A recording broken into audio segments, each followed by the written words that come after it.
Good evening, everyone. My name is Maggie, and on behalf of Book Soup, I'd like to thank everyone for joining us for our virtual event this evening with Emma Brodie in conversation with Lauren Fox discussing songs in Ursa Major.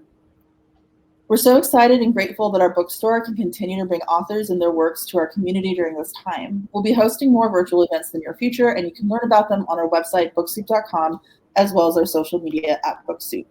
Our next event is tomorrow, June the 30th, with Claire Zistanovich in conversation with Hilton Alls discussing Objects of Desire stories. To submit a question during the event, please use the Ask a Question button at the bottom of the screen. If you see a question on the list you'd like our speakers to answer, please click the like button. We'll try to answer as many questions as time will allow. Please do not use the sidebar chat to ask a question.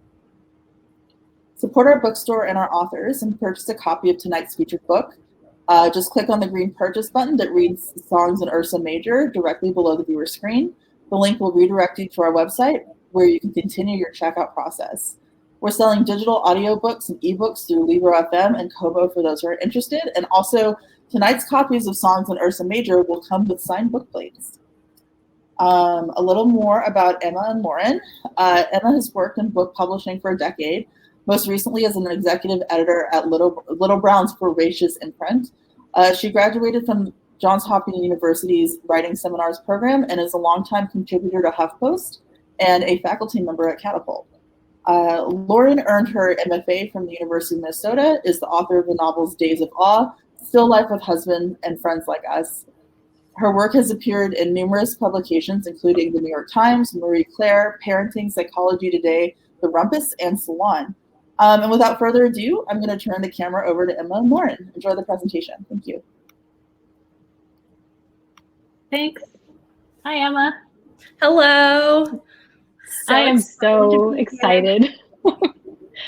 We had a little green room time to chat about the structure of this. So I have so many questions to ask you, Emma, and I'm so excited to talk to you because I love Songs in Ursa Major so very much.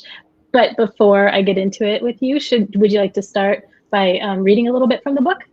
Sure. Okay, so I'm going to read a little bit from the book. I'm going to try not to go on for too long. This is a section that's about a third of the way through. Basically, what you need to know for context is that the main character is Jane. She is in a band, The Breakers, and they're on tour with Jesse Reid, who's this like smoke show folk rock singer. And I wanted to read this section tonight because it takes place in LA. So in celebration of Book Soup. And it's a little bit of a risk, so I hope that you will bear with me. The other piece is that I really don't have much upper body strength. So if I start to sag down because the book is dragging me down, like that's why. Okay, so without further ado. That night, Jesse played like Orpheus aboard the Argo. His performance was powerful and entrancing. After, both bands escorted Curtis Wilkes. Oh, one more piece of context. They are taking this Rolling Stone journalist, Curtis Wilkes, to a party, and he is writing a cover story about Jesse. So they're kind of wooing him. All right, I will not do this again. After, both bands escorted Curtis Wilkes to their bus, and Pete drove them to Beverly Hills for a party hosted by Willie's brother, the founder of Counting Sheep Records, Danny Lambert. Hideous, said Willie under his breath as they pulled into an elaborate stone courtyard reminiscent of a Venetian piazza. The interior looked like a cross between a beach house and a vampire's lair, palm trees mixed with red velvet, crystal light fixtures illuminating coral floors. Danny was an older, ritzier version of Willie. He waited in the octagonal entryway, hair slicked back, teeth glinting. There they are, he said, homing in on Jesse and Curtis Wilkes. Willie rolled his eyes and tagged along behind. Clearly, this article had become a family affair, although it wasn't clear whose idea that had been. Come on, said Loretta, taking Jane's arm. Jesse's band led the Breakers into a palatial ballroom, then scattered toward other people they knew.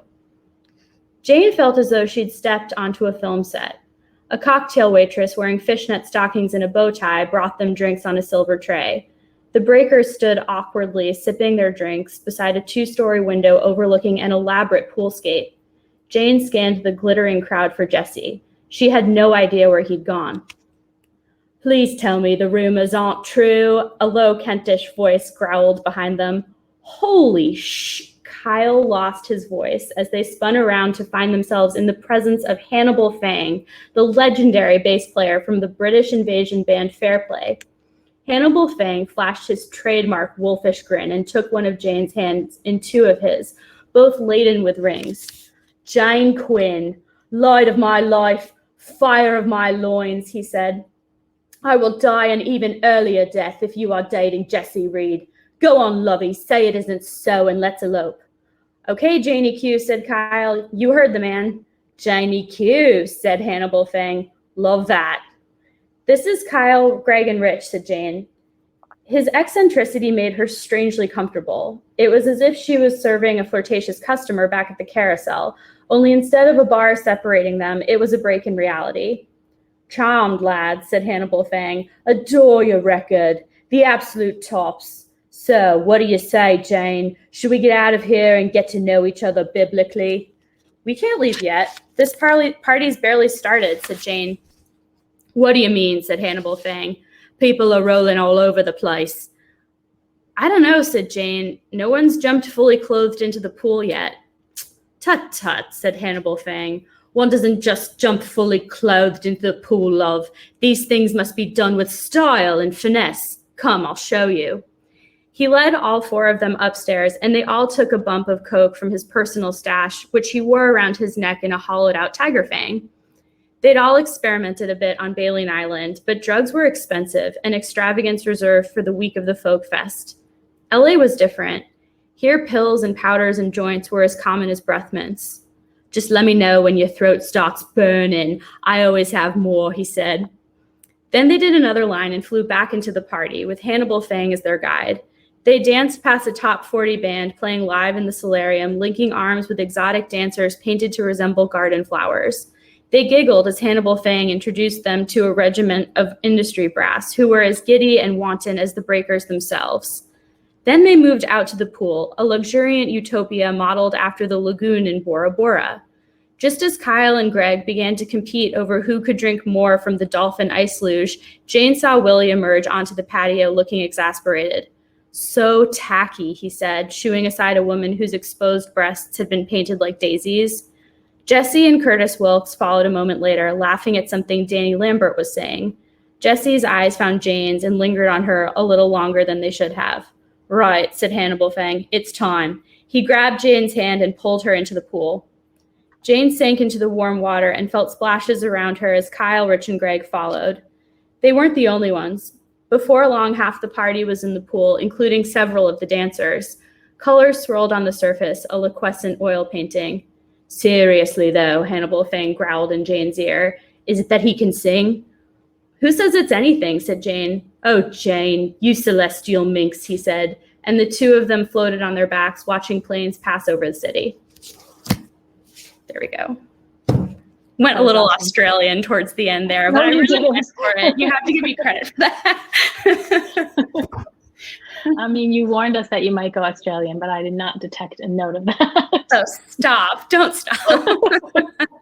He's my favorite character, and I wish I could do a better job.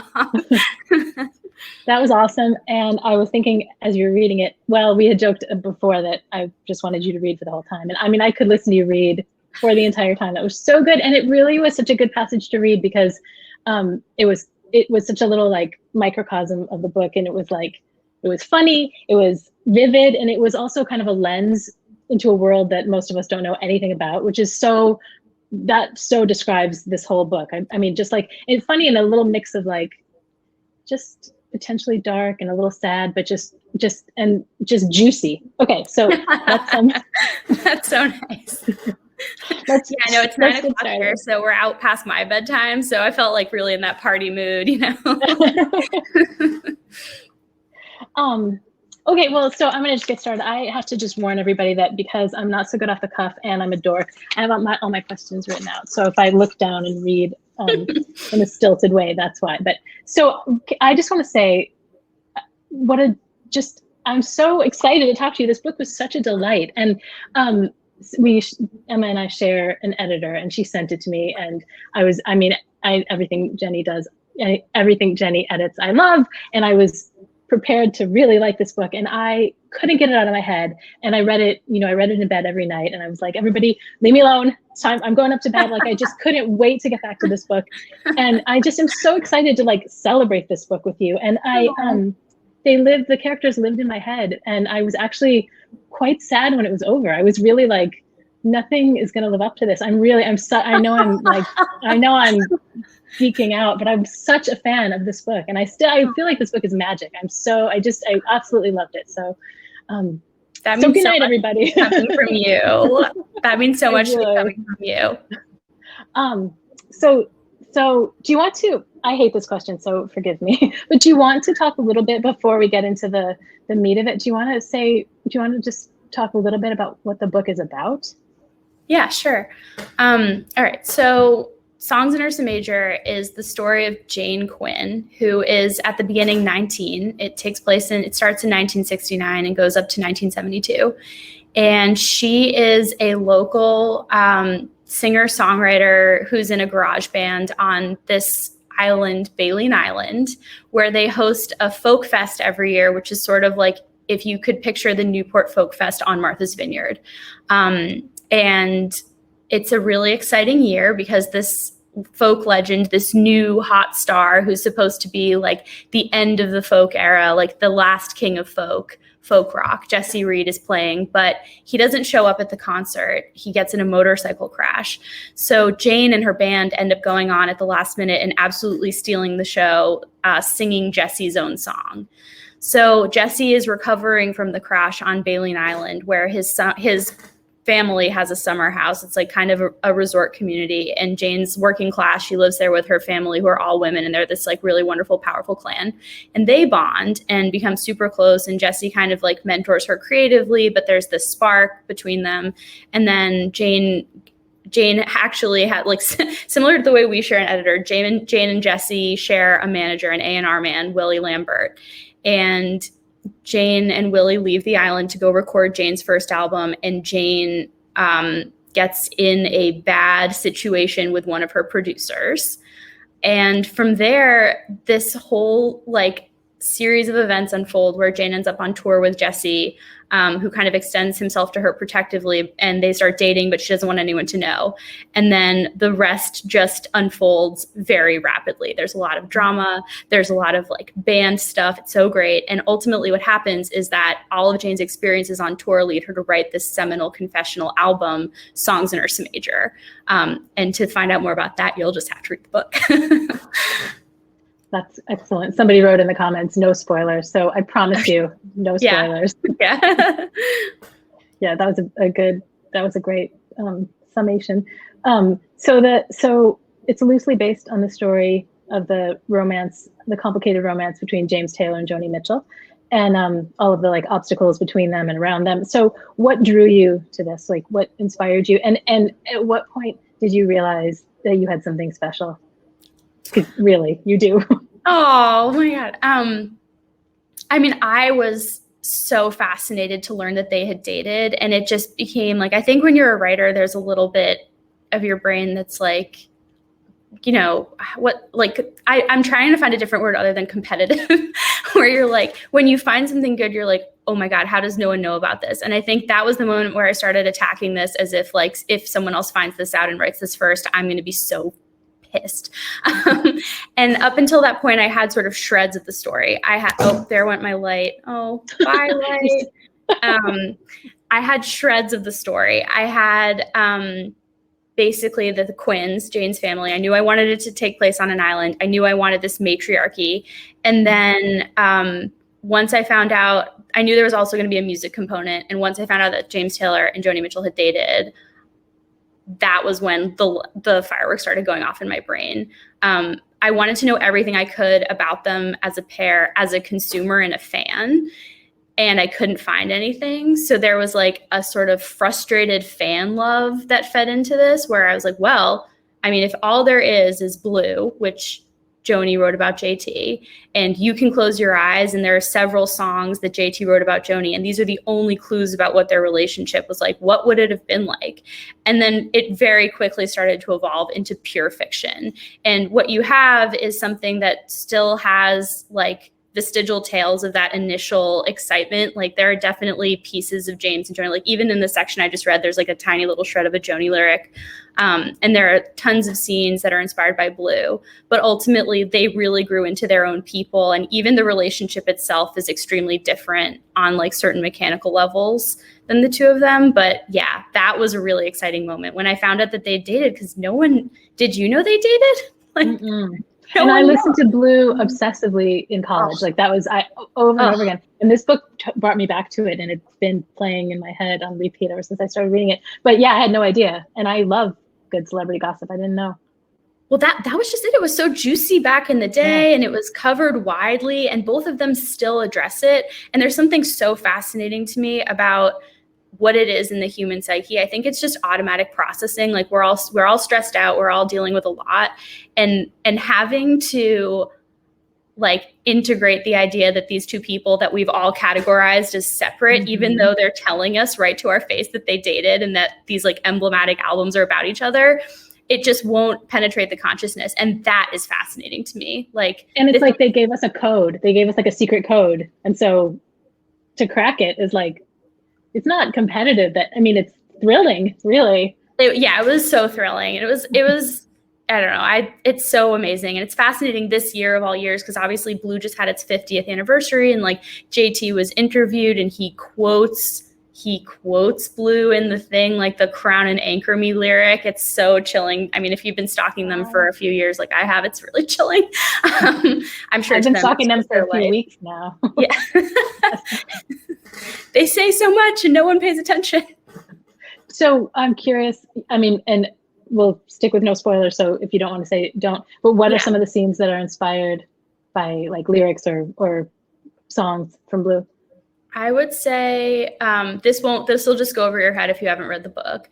There's a scene that happens at Christmas that's definitely inspired by Blue, by River. There's a scene that happens later in the book that's definitely inspired by Carrie, like the character of Roger. So Carrie inspired. Oh man. And there are a couple of Jane's songs on Ursa Major, like 1,000 Lines is like her Case of You, and then Wallflower is like her Little Green. So there are a couple that are sort of more analogous than others, but those two like sequences have direct Blue ties. I kept thinking when I was reading about Roger of like the lyric, "You're a mean old daddy, but I like you." But he wasn't mean, but like that just went through my head the whole time. That's totally him. Well, Roger was originally a lot like Nigel Thornberry. I don't know if you know this Nickelodeon character, but he's like a really goofy redhead essentially. And Jenny, our editor, was like, "You need to do better than this. Like he needs to be like somewhat attractive." So hopefully we got there in the end. As my husband said, we Hemsworthed him up. So he's been improved. So I was going to ask you, you've just touched on it, but how much research did you do about the era? Not so much about like the specific, the characters who you jumped off from, but like how much about the era and how much about the music business? A fair amount. I mean, I think there are certain things I've been studying for my whole life. Like this is my parents' time. And I was one of those kids that just followed my parents around and was like, "Tell me stories. Tell me this. What was the TV like for you? What was the radio like for you? What is a phone like for you? Did you have a phone that's disconnected from the wall?" Like I was like that kind of kid. So I had a fair amount of just context of what it was like to be alive in that time. And I'm blessed with like very nostalgic relatives who often talk about it as well. So there were like day-to-day things, like certainly making Jane's house, like the Quinn's house function. That was a lot. That was accomplished a lot by feel, and then I could go back and verify things afterwards if there was something kind of squidgy. For the bigger things like the record company, for the music industry, things like touring, I read a lot of biographies and watched a lot of documentaries about female music stars from that time.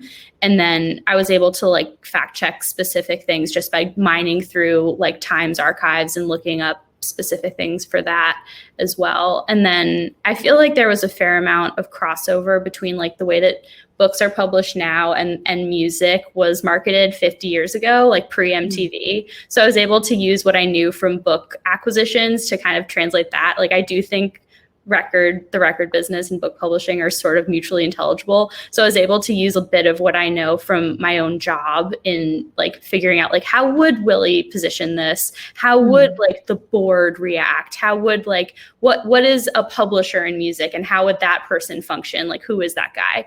So I think that was also helpful in terms of figuring out, like, as you were saying, like the gossip aspect, like, so much of the lore around this moment in American music is like Carole King and James Taylor were best friends. And it's like, I think they are really close friends, to be honest, like from everything I've looked, and I've looked with a skeptical eye, but there are other relationships that like were rumored to be like close. And I just wanted to know what was actually happening there, and kind of looking at that through a capitalist lens helped me see like, maybe these two people were paired together. Right. Maybe this came about differently. Yeah, when you're in grad school for creative writing, they talk a lot about the fictional dream, and I just feel like you did not burst that bubble. You were just like the music industry. I mean, I trusted you completely. The whole like you just brought us into the world, and every detail felt like authentic and just very real. So that's interesting that you used the publishing industry as sort of a mirror, I guess, to the music industry. Yeah, it definitely gave me a framework, and then to kind of fit things in retroactively was easier because I kind of knew like, okay, how would this go? Like, I don't know the exact word for it, but like they would definitely have a print run. Right. Turns out that actually is a word they use, but. Okay, so speaking of the industry, I loved reading about the gendered power dynamics of this time period. It felt really real and unfortunately timely. So I was wondering if you could talk a little bit about that, and also just reading, talk about what it was like to write this particular story as we continue to grapple with Me Too and just the reality of institutional and interpersonal sexism. And before you answer, I really want to say that I loved this scene. It's on page 188. It's almost a throwaway where Jane kind of is coming into herself and she takes all the boys' ideas and she claims them as her own. I like laughed out loud at that, where she's like, oh, I think one of them has suggested that the song needs electric guitar, and that idea is dismissed. And then the next day she's like, what this song needs is electric guitar. And I was like, I felt like so like vindicated on her behalf. And like that has happened to every one of us, right? Like every smart woman has put out a good idea that has been dismissed and then reclaimed by some guy. And I was like, Jane, I mean, I don't know if I want the patriarchy to be flipped, but go Jane. She's at least like putting one slash on the side of equality. And then also there's a sense by the end, although I promise I won't give any spoilers, but there's a sense of Jane kind of having like stuck it to the man, but not really. Like there's a sadness to it all, like it's sort of like a Pyrrhic victory. And I just wanted, it's all kind of, that question just got a little mucky, but maybe you could just address the No, I'm with you. It's going to be a mucky answer. So like, yeah, no, I've just like going backwards, like, yeah, it's sort of like, I feel like in general, all victories towards the patriarchy, unfortunately in isolation, like in group form, we make progress. In isolation, it's always sort of the little match girl where it's like, this big like gesture that then drowned out by like institutional sexism.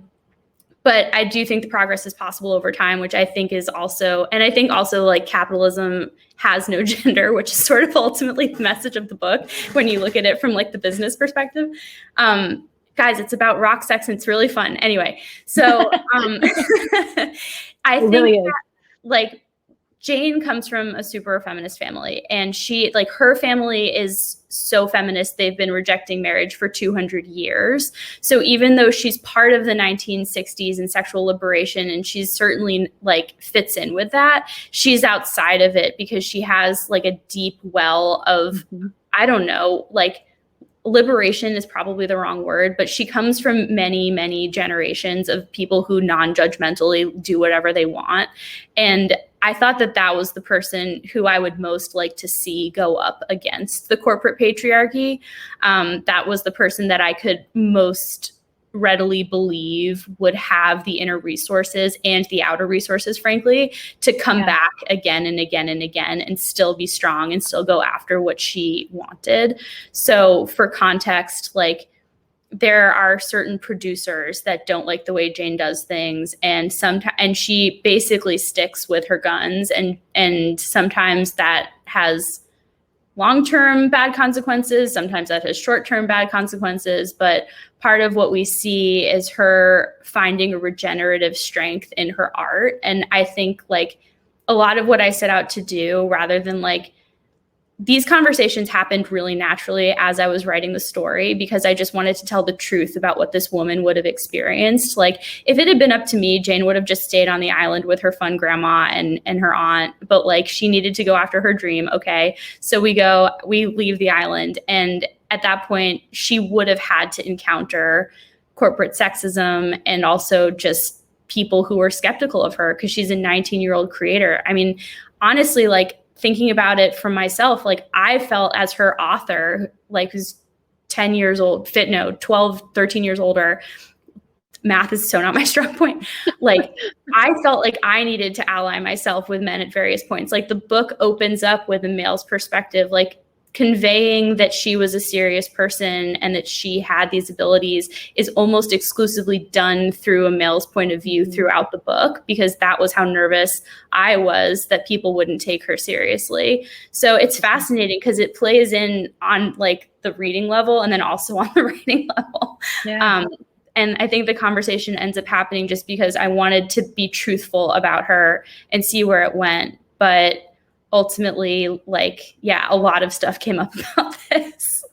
Yeah, I mean, it's pervasive. Like, it is a super sexy, fun rock and roll book, but, like, the sexism is inescapable. And it just, I mean, as I was reading it, I was just thinking, like, I mean, I guess we've made progress. I know we've made progress, but it just feels like, shit, this is really contemporary and timely and relevant. Absolutely. Well, and I think you see a lot of writers grabbing at this time period right now, because I think we have gone through a lot in the past 4 or 5 years in this conversation. And sometimes, like, reading is, for most people, a leisure activity. And I think this is a place where we want to process things. And so looking at what we're currently going through the lens of the past can sometimes be just, like, that much gentler. Like, that's why it's a book you can read before bed versus, like, you have to force yourself to, like, sit at your counter and, like, go through. But you're still processing that conversation. And I think for me, I did a lot of processing in this book. Well, and Jane's whole take on celebrity is very, like, liberatory. One of my questions is, do you think this is a love story? So maybe this is actually a good jumping off point for that question. I love that question, because everyone who calls it a romance totally shocks me. And, like, it's very romantic, and Jesse is totally there. But I think part of it is, like, the romance is, like, this big gold foil wrapping around the story. And so I've, at this point, obviously been through it more than just once. And anyone who reads the whole thing once, I'm so grateful to you, and I hope you enjoy Jane and Jesse and get a lot out of that. But if you end up going back, I think that's when you notice a lot of these other things, because you're, like, it's like hearing a joke a second time. You've heard it before, so you're looking at other pieces. You're looking at, like, the delivery or anyway. So I think to me, like, as I was working on it, like, I wasn't thinking of it as this, like, epic love story as much as I was thinking of it as this woman's story of, like, walking into her power, essentially.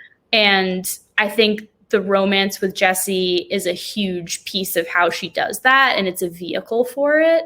But ultimately, like, that was the romance. I mean, the most romantic thing to me for Jane in the book, and, like, I don't want to spoil anything either, but, like, I feel like Willie's, like, her big romance. Like, yeah. Okay, you have to read it. You have to buy it. Yeah, you'll have to find out what we mean by these cryptic things. You'll have to buy it and buy 6 to 10 copies for your friends and relatives, and then we can reconvene when it comes out in paperback and discuss this in more detail. Or more. Somebody wrote, or more. Okay, yes. Or 6 to 10 to 20 copies for all your friends. Yeah, no, totally. Willie is the. Yeah, that's really interesting that's what you think of when you think of the romance in the book. Let's see, what's my next question? Yeah, and wait a minute.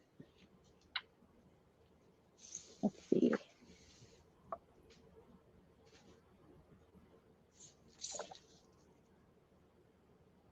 Okay, well, this was in, Jenny sent me the reading group guide. This was in, I have so many questions to ask you. I feel like we have like 9 minutes of questions, and then we'll take questions from people who are watching. So this was in the reading group guide, and I thought it was a really great question and relevant to the conversation we were just having. So I poached it. Can you talk about the different approaches to success and self-promotion by Jane, and then 2 other important characters in the book, Morgan and Loretta, and how the ways they approach their careers affects their success? So Jane, they're all singers, first of all. They're all singer-songwriters. So Jane is talent. Like, she is raw talent. She's a prodigy, and she can play any instrument. She teaches herself piano basically on site. Like, she's no joke. And she has very strong faith in her taste. And she has inherited sort of this musical vendetta from her mom, whose dreams were really trampled. And Jane, as a result, comes into this, and by this I mean the music making business, very wary and with a chip on her shoulder. Like, she wants to be her most authentic self, and she does not care whose toes she steps on. She doesn't want to compromise at all. Loretta is an amazing songwriter. She is someone who has worked behind the scenes for years and really played the corporate game. And she has been a touring studio musician. She's networked well. She has really done a good job of ingratiating herself to the higher ups corporately and also to her fellow performers. And she is someone who's basically biding her time for her success. And she is patiently waiting her turn to the day that her own album is greenlit, and she is playing everything by the rules. Okay. And then we have Morgan, who is the dual granddaughter of a Dominican bank giant. So she's really wealthy. And then her other grandfather, her maternal grandfather, is like the CEO of a television network. So she's extremely connected, and she's sort of like the nepotism character. Like, she comes from wealth and power, and her walk into stardom is completely greased by the power of her family and her own personal connections. And she walks into not only her first record deal, but like a very star-studded marriage, like just without breaking a sweat. And everything is just preordained for her and totally like open. So all 3 of them come from very different mindsets, and they're all talented. And they're all in sort of a snail's pace race to see like who's doing well at the first record mark, who's doing well at the second record mark. And you sort of see over time how the various approaches garner more or less resources. And I think you could probably predict it if you've ever worked in media. I'm not going to say who gets what, but what I'll say is that this is Jane's story, and she has a lot of growing up to do. And she has to think, how do I say it? Basically, we get to see all 3 of these women through Jane's eyes and get to see how her own beliefs in basically like, I'm just going to put my music out there and the audience will come to it, see how that's shaken over the course of the story, and how like the other powers that be do have a role. And ultimately, like, Jane has to choose between whether she wants to sort of go the Loretta route and play the game, or stand on her own and like believe in her talent so much that she can just do whatever she wants and see what happens. So a lot of the tension in the story comes from that. And I'm fascinated by those questions, because they're not really questions that can be definitively answered. Like, there are case studies for all 3 of these archetypes going many different ways, but within the sphere of my own story, they obviously have definite ways that they go. We really have to sit with Jane throughout much of the book when she like experiences the consequences of her sort of like stubborn decision to go her own way. And sometimes it's really painful. And sometimes you just want to be like, just compromise, you know? Yes. And okay, so I'm sorry in advance for this question, but so are Loretta and Morgan based on, I mean, we know Jane is loosely based on Joni Mitchell. Loretta, Carole King, and Morgan is Carly. Yeah. and is that like, did your research bear that out in terms of their approaches to their careers? Yeah, I would say so. Like Carol wrote corporately for like, I shouldn't say corporately. I feel like I've said the word corporate a lot for a talk that's basically about like music, but yeah, Carol wrote for other bands for a decade before penning her first album. Yeah, and what is it, like You'll Still Love Me Tomorrow? That was originally like a completely different band. Like she wrote, like all of her songs were covered by other people, and then eventually, I think JT actually encouraged her because she didn't think she had a good voice, and then they were touring together, and he encouraged her to sing her own songs, and that's how Tapestry got writ.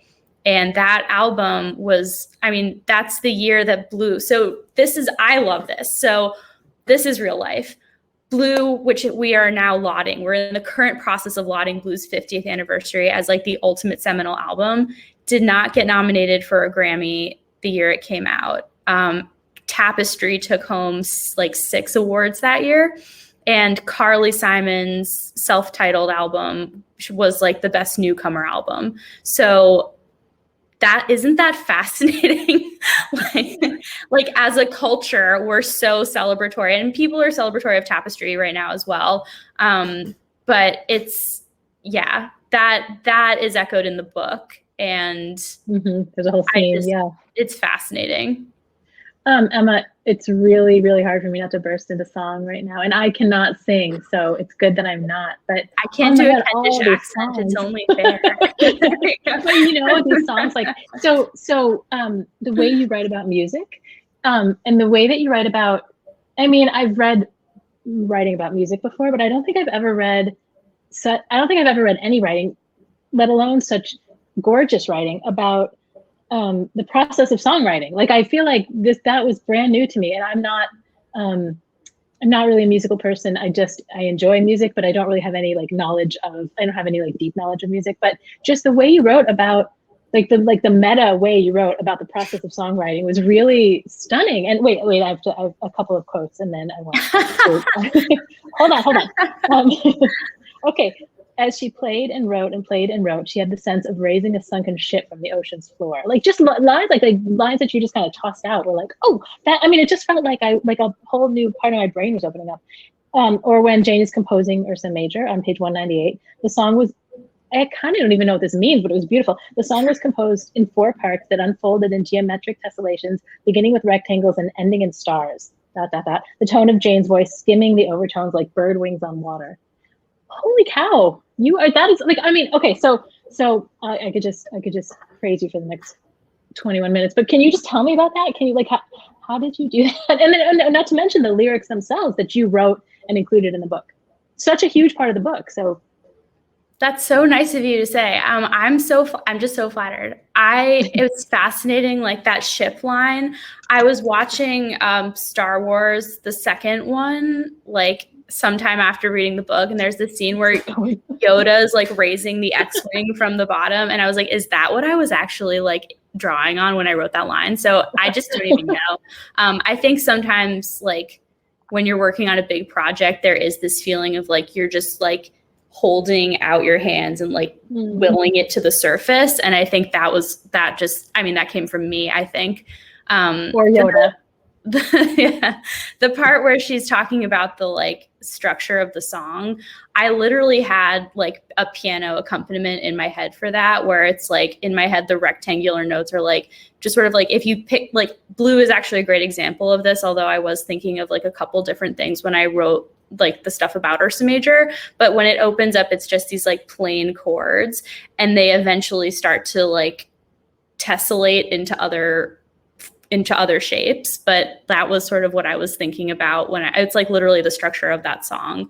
So it's fascinating. Like, I think it's like any art form. If you ask like 6 different people to describe the same object, they'll give you like different things. And I think for me, there is a strong tie between music and math, which it might be because of a Donald Duck documentary I saw in 8th grade, might just be like artistic genius, who knows?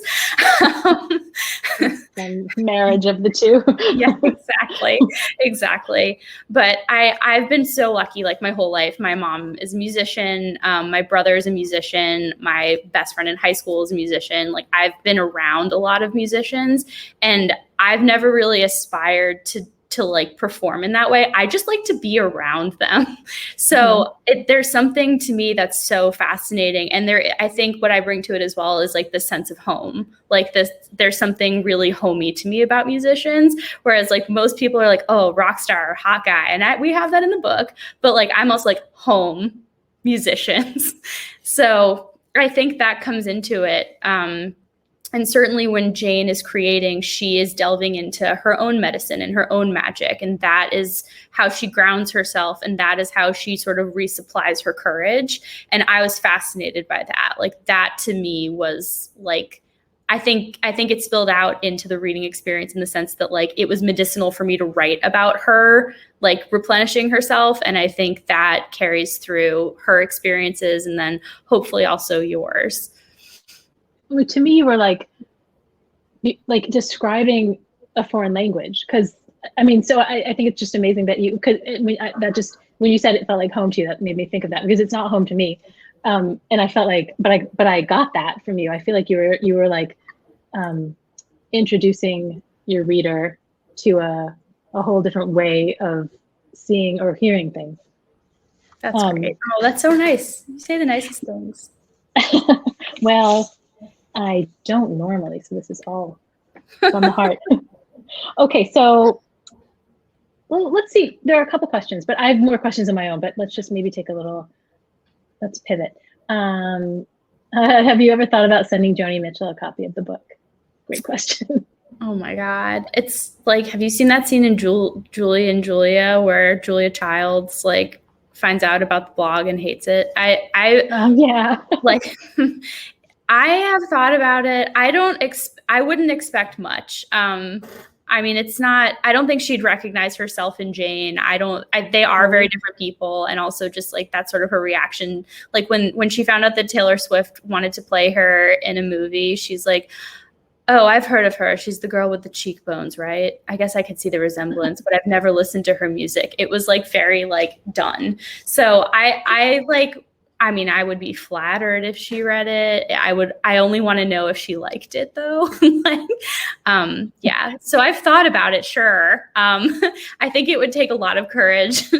I don't know if I could do it. Somebody else should do it. Yes. Yeah. Like James Taylor should do it and be like, look at this. Remember those times? So James Taylor and Carly Simon don't talk. I read today.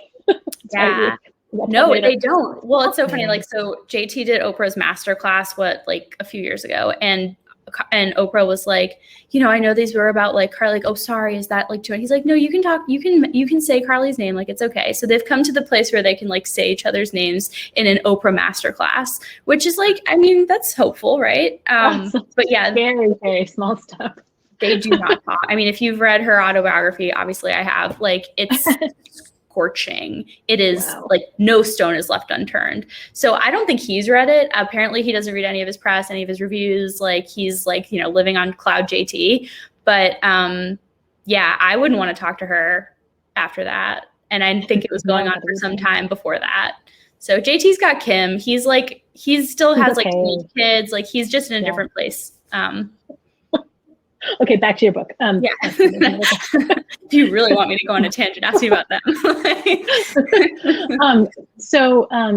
My friend Josh who asked, how has working in publishing impacted your perspective on this book launch? That's a good question. That is kind of talked about how working in publishing like informed your understanding of the music industry in the late 60s, early 70s, but that's a good one. It is a good one. It's been, I would say, a double-edged sword. Like things like the process I am very familiar with. And so, there are lots of starts and stops. And I was prepared mentally for some of them. I was not prepared emotionally. There is nothing compared to going through it yourself. And I have like wells of empathy for my authors that I just didn't have access to before because I just had never experienced the waiting myself. So I knew that was coming. Things like quantifying media hits and thinking about sales and thinking about like the P&L. I wish I didn't know about that. I wish I could just not know any of that. And that's hard because I think it gets in the way of enjoyment sometimes. Like when we have like little victories, like I'm trying to really separate between like what I know they mean versus like just the fact of them. Like this is such a great thing that happened for the book. And I'm really like fortunate. My husband also works in book publishing. He's a production manager. So he knows a lot about like the way that books come and go from like the warehouse. And he's been a really reassuring presence and just like a wonderful comfort throughout this. So having a partner that gets the nitty gritty and can sort of be like, okay, I know why you're thinking this, but like, this is really exciting. Like we should be happy. Like this is amazing. And he supported me so well last week when the book actually published. And I had a wonderful launch that I was expecting to be a nervous wreck the whole time. And I just had such wonderful support from my family and my husband and I guess that counts marriage, right? Like same thing. But yeah, it's been great. I think like if I could go back and do it again, I'd be like, just ask more questions because you don't really know. And you're self-conscious that you should know, but you don't, and it's okay. So if there are any other editors who are authors on this call, that's my advice to you. There's some bliss in not knowing. I mean, this is my fourth, for me, my book came out in February. This is my fourth one. And like, it is kind of just like, it does, like knowing too much does kind of muddy the waters. Yeah. I mean, I don't even really believe that, but it kind of does. It's all your perspective, right? It's like if you're coming to something and you expect less and you get more, then you're happy. If you're coming to something and you feel like it needs to have more, or and it gets less, then you feel sad. And it's so easy to like skew anything that way. And it is nerve-wracking. Like it is very nerve-wracking and you do feel exposed, which I dealt with by like mainly really compartmentalizing it and not talking about it in social spaces. So there you go. Now the cat's out of the bag. and buffalo wings, I hear tell. Oh yeah. Oh my God. Classic. Yeah. That's actually why I'm wearing this lipstick, to cover up the stains from a year of buffalo wings. Now I have to wear Cajun red lipstick. Or you're not wearing any lipstick. Yeah, exactly. This is just a tattoo. Wings are like tattoos. That's the real Joni lyric. So if anyone else has questions, feel free to ask them in the ask a question bar or button or whatever it is. I have more to ask you. I might just email these questions to you. So do you, another question I hate, but that I can't stop myself from asking, are you working on something else? You don't have to say. I am. I can't really talk about it yet because I don't know if it's going to go anywhere, but I think it's a fabulous idea. Really? That's great. It's really fun. It's different. The main character is really different from Jane. And it's like a different kind of story. Like Ursa Major has a lot of like twists and turns, and this one's more of a slow burn. So I'm like super fascinated to see where it goes. I'm about a quarter of the way through, so I don't know what's going to happen yet, but it's nice to have something. That's been another like stabilizing thing. Like, I don't know about you, like, can I ask that back? Cause I'm such a fan of yours and I would really love to know that. By the way, guys, I have Lauren's book right here. You should all go buy it. It's so good. I just have to have a moment about this. Dueling books. It's so good. I had chills the whole time I was reading this book, like subwoofer chills, and literally cried 4 times. I'm not going to say only spoiler. 4? I know, sorry, but I've been like really wrung out. Like, I would have had more for you. Oh my God. I just have one word for you, Oscar. I love Oscar so much. So anyway, everyone go buy this book. It's so... She means the character in the book, not the Oscar nomination. Yeah. Which I'm sure will happen at some point. But yeah, there's a character in the book, Oscar with a K. Read it for Oscar. He is lovely. He's a lovely guy. I love him. Yeah. Are you adapting this book? Speaking of Oscars, I mean, yeah. So no pressure. The film was optioned. We have a draft of the script. That was like a big last year project, and then it's out with directors. And I mean, that's a little bit like, it's a long process that I'm not familiar with. So unlike editing a book where there are like these starts and stops, where I'm like, that's supposed to happen, I'm like, it's probably over. That's all. So I don't actually know what's going to go on with it, but I did adapt it. It took 7 or 8 months, and it was a crazy process. Like, have you ever done it? It's not, very, I mean, I never want to. It seems really, really hard. It is very different than novel writing. It's really, really different. It's like you show everything that you once told and tell everything that you once showed. And that just goes against everything we learned. It's very different. But it was fun to sort of see the story from a different perspective, and the temptation of like getting to see the songs at some point was so great. I was like, I have to try this. So yeah, so this connection, is it getting funky on your end? I'm starting to hear an echo of myself, which is okay because we just have a few minutes left. But no echo for me. Are you good? Okay, so I follow you on Instagram, and it's not just my daughter doing my Instagram account. It's really me.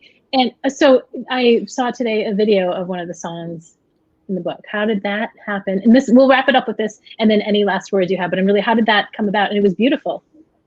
Okay, so when I was writing Ursa Major, I'd created a ton of songs between the first and second draft of the book. I just knew I'd sort of made an inventory from my first draft of like, this is what you need here. It needs to have like these implications, and it's by this person. And it was in the manuscript, it was all like lyric X and lyric Y. And I just like made a list of what I needed and started writing the songs as sort of organ donors for the book eventually, because I wanted it to feel like they were real. And the easiest way that I could like make that was to actually have the songs. So I started to just have this like cache of songs. And my brother, who is a phenomenal musician, and actually like a lot of Jane's abilities where she can sort of communicate between instruments and like picks things up really easily, are totally based on my experiences of seeing him just go through life as this like really strong ear and really, really gifted guy.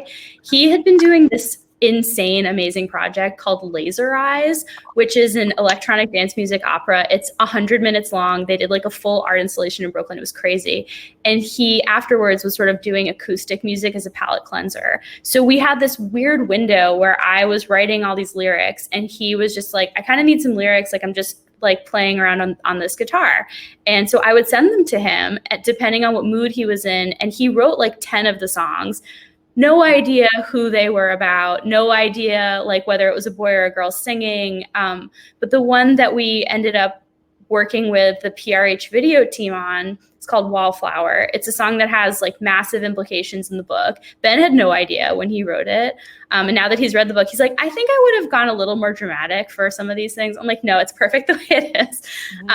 And because I had worked at PRH, I knew the video producer from back when I was an editor there, and we just like started talking about different ideas. And he was like, well, like, send me some of these songs. He loved Wallflower. And so they put together this really amazing video that has all this vintage footage, and like the music's Ben's, and he produced it with some of his pals, and they had this amazing female vocalist sing it. And then it's just my lyrics. Like, I contributed like the words, which is like the best because they make all this other stuff happen. And then you're just like, rhymes, flowers painted on the wall. Like, it was really fun.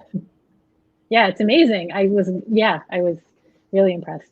And it sounds really vintagey and like really, I really had no idea how you accomplished that. It sounds really era appropriate. Ben will be so gratified because we had a whole chat about the rock organ that opens up the song, where I was like, this isn't really something that JT or Joni would have used. And Ben was like, it's era appropriate. So really validating his vision. And ultimately, like, he's a very good producer and I'm not. So we took that course, but that's great to hear. Okay. So anything that I haven't asked you that you want to, we just have a couple of minutes left. You want to No, this has been so much fun, and your questions are so thoughtful, and no one's ever pulled quotes from me before, so I'm like a little bit walking on a cloud right now. I have so many more. Yeah, can I have that? Hi, Maggie. Hi. Any last words? None. This was great. Thank you for everyone who came. Fun. So nice. And yes, thank you so much for coming. Buy this. Buy it. You're gonna anyway, so. And please buy it from us, not from the evil empire. Yes. Or any, obviously support your local bookstores. But that's a wrap on our presentation. Thank you again to our guests and to everyone who tuned in this evening. We greatly appreciate your time and your support of independent bookstores. Support our bookstore, Book Soup, and our authors by purchasing a copy of tonight's featured book. Just click the green purchase button that reads Songs in Ursa Major directly below the viewer screen.